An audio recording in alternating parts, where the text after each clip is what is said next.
We have talked about regulatory requirement for out-of-spec results for many, many, many years.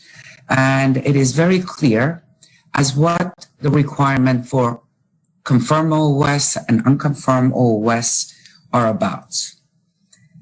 In addition, EU requires not only the OOS, but also significant atypical trends should be investigated. When it comes to OOS investigation, I do not have to teach you valid and invalid OOSs. But remember, in case of invalid OOSs, sometimes you're not invalidating a result, and you should not really invalidate a result just to pass a batch. So we all know about the bar case since 1993, and we're still struggling many years after with the issue and topic of OOS investigation. Why is that?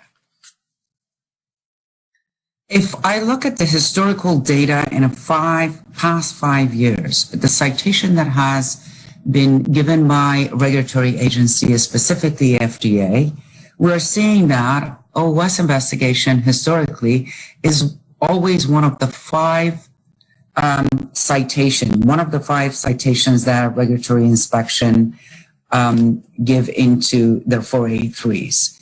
Now, the inspectors are usually concerned about conclusion our investigations are not scientifically valid, whether we have done a trend analysis, whether we have done a market action correctly on not the specific batch that is in question, but also our other batches and other lines that has been produced via that process, if the actual kappa is effective or not.